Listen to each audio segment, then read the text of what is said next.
Hello friends, আমি সুস্মিতা। আমার চ্যানেলে জানাই সবাইকে ওয়েলকাম। তোমরা কেমন আছো? আশা করি ভালো আছো।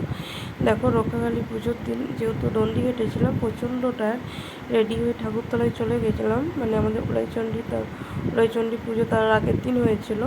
আর কি বলো তো, পুজোর দিনে না এত ভিড় ছিল, চাঁদাটা মানে দিতে বলি। চাঁদাটা অ্যাকচুয়ালি কিসে বলি, ঠাকুরের যে জমি মানে 5টা লোকের নাম দিতে হয়, তো সেই টাকাটা আমি দিতে যেও ভিড়ে, তারপর আমার মাথায় ছিল না। তো সেই জন্য আমি টাকাটা দিতে গিয়েছিলাম, নাহলে মনে থাকবে না তো। আর দেখো, আমার একটা বন্ধুর সঙ্গে দেখা হয়ে গেল।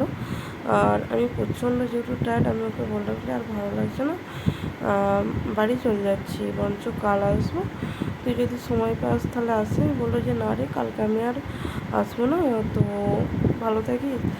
বাড়ি চলে এলাম। আর তারপরের দিন রেডি হয়ে আমি, দিদি, বোনজি সবাই মিলে চলে গিয়েছিলাম ঠাকুর দিতে, তার সঙ্গে বোনপো।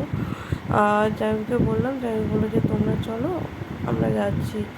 আর এটা আমাদের ঠাকুর মানে পুজোর ডেকোরেশন দেখো তো কত সুন্দর লাগছে। আর দূর থেকে মন্দিরটা এত সুন্দর লাগছে, জাস্ট বলে বোঝাতে পারবো না। তো কত সুন্দর লাগছে দেখো মন্দিরটা। এবছর যেহেতু ঠাকুরটা রং করেছে, যেন আরও সুন্দর লাগছে। মন্দিরটা দেখে মনে হচ্ছে যেন এই বছরই উদ্বোধন করেছে, এত সুন্দর লাগছে। আর এবছর রঙটা একটু চেঞ্জ করেছে, তো দেখো লাইটিংয়ের মন্দিরটা আরও সুন্দর লাগছে। আর আমাদের সবথেকে বড় পুজো হচ্ছে আমাদের উলাইচণ্ডী পুজো। এই পুজোটার জন্য আমাদের মানে আত্মীয় স্বজন সবাই ওয়েট করে থাকে, একটা বছর পর সবাই ওয়েট করে থাকে। আমার তো মানে কিছু রিলেটিভ আছে, মানে কোনো পুজোয় আসুক না আসুক, এই পুজো তো আসবেই। দেখো, আমরা মেলাতলায় চলে গেছি। আর এখানে আমার দিদির জন্য একটা হার নিলাম, এই হারটা পছন্দ হলো। আমার দিদি অন্য হার বলছিল, কিন্তু আমার ঠিক পছন্দ হলো, আমার ওই হারটা পছন্দ হলো। তার সঙ্গে আমরা চলে গেছিলাম একটু পাপড়ি চাট খেতে।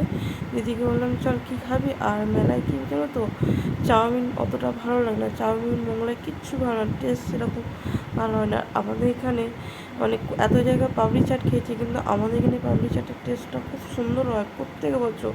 আর প্রত্যেক বছর আমি কিছু খাই না খাই, পাপড়ি চাটটা মেন।